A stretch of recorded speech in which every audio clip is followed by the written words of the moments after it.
नमस्कार, मैं शरद दुबे हूँ और आप देख रहे हैं CNBC आवाज़ और मैं लाया हूँ आपका पंचनामा मार्केट्स का।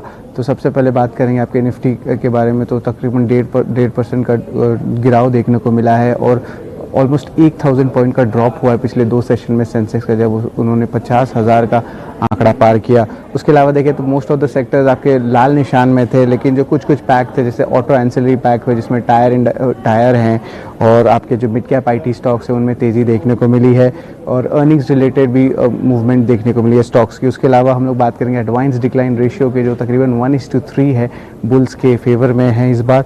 और बजाज ऑटो जो आपकी निफ्टी कंपनी वो ऑल टाइम हिट हाई की है और जो विक्स है इंडिया का वो तकरीबन 3% बढ़ के 22 हो गया है। और बात करें जो IPO उसकी भी बात करें तो इंडिगो पेंट्स के जो IPO की जो तीसरी दिन जो आखिरी दिन की सब्सक्रिप्शन है सबसे रिसेंट 3 बजे की, वो तकरीबन 103 गुना सब्सक्राइब हो चुकी है। और दूसरे दिन होम फर्स्ट फाइनेंस की तकरीबन 1.88 टाइम्स सब्सक्राइब हुई है।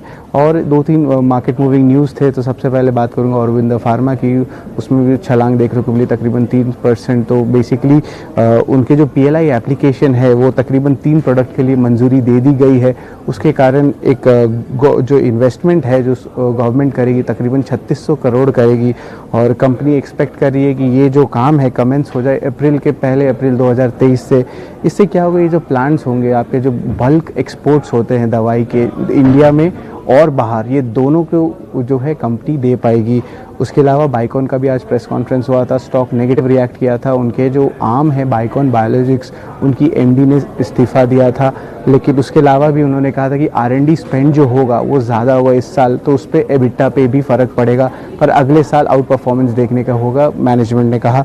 उसके अलावा देखिए जो तीसरी तिमाही के रिजल्ट्स के बारे में बात करें तो कोपरान ने एक अच्छा रेवेन्यू का ग्रोथ दिखाया तकरीबन 12% और स्टॉक में भी अच्छा रिएक्शन हुआ। रामकृष्णा फोर्जिंग्स जो ऑटो सेक्टर के कंपनी है उसमें भी एक अच्छा ऑलमोस्ट 42% का उछाल देखने को मिला रेवेन्यू में और प्रॉफिट में भी बहुत अच्छा ग्रोथ देखने को मिला, तकरीबन 10 गुना बढ़ा। उसके अलावा इंडियन बैंक में हम लोग बात करेंगे उसके कैपिटल रेज की, तो वो वही एक बैंक थी जो पूरे निफ्टी PSU बैंक में ग्रीन थी और तकरीबन 4000 करोड़ का QIP का अप्रूवल मिला था बोर्ड का। नेट इंटरेस्ट इनकम भी एक अच्छा ग्रोथ देखने को मिला था। उसके अलावा SBI लाइफ की बात करें तो उस तक मीडियम अर्निंग्स आए थे, तो उसमें नेट प्रीमियम इनकम का तकरीबन 18% ग्रोथ हुआ था और नेट प्रॉफिट का तकरीबन 42% जंप हुआ था।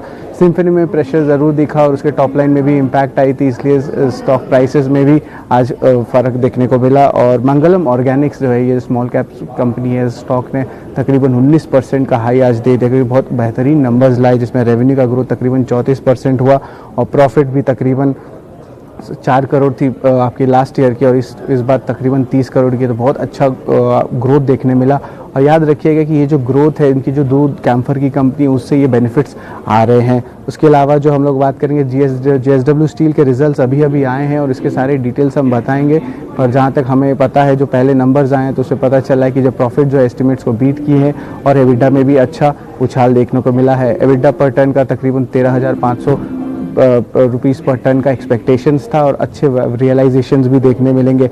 और आज शाम को HDFC लाइफ इंश्योरेंस का भी नतीजे आएंगे, जिसमें VNB मार्जिन्स को देखा जा रहा है तकरीबन 7 बेसिस पॉइंट्स का उछाल देखने को मिलेगा और VNB में भी तकरीबन फ्लैट रहेगा।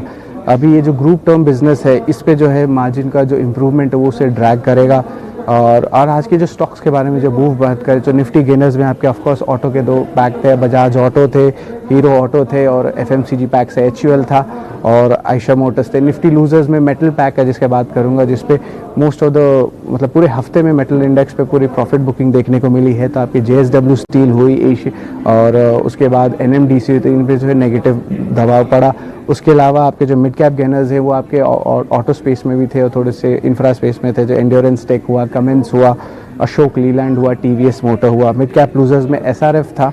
SRF की परफॉर्मेंस उसी कल जो रिजल्ट्स आई थी वो अच्छी थी, लेकिन आज जो है प्रॉफिट बुकिंग देखने को मिली और मैनेजमेंट कमेंट्री जिसके तीनों बिजनेस सेगमेंट में एक अच्छा दिया गया। उसके अलावा AI इंजीनियरिंग, LTTS और सिंजीन इंटरनेशनल में भी प्रॉफिट देखने को मिला। F&O गेनर्स में आपका इन्फो एज था और औरबिंदो फार्मा था और पेज इंडस्ट्री था।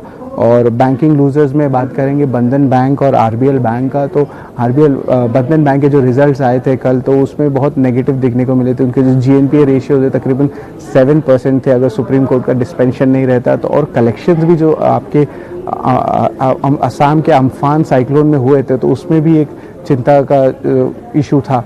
पर उसके अलावा मैनेजमेंट ने कहा है कि ये जो है कलेक्शंस फैक्टर्ड इन हो गए हैं प्रोविजंस में। और आखिरी में ऑटो एंसिलरी गेनर्स है जो इस पूरे हफ्ते चहकते हुए रहे हैं, आपके सीएट हो, अपोलो टायर्स हो, जेके टायर्स हो जो 17% तक आज बम्प मारे, और मिंडा इंडस्ट्रीज़ है। तो ये सारे स्टॉक जो थे आपके ऑटो स्पेस में चहक रहे थे। और बाकी का बाजार का हाल के साथ आप जुड़े रहिएगा CNBC आवाज़ के साथ।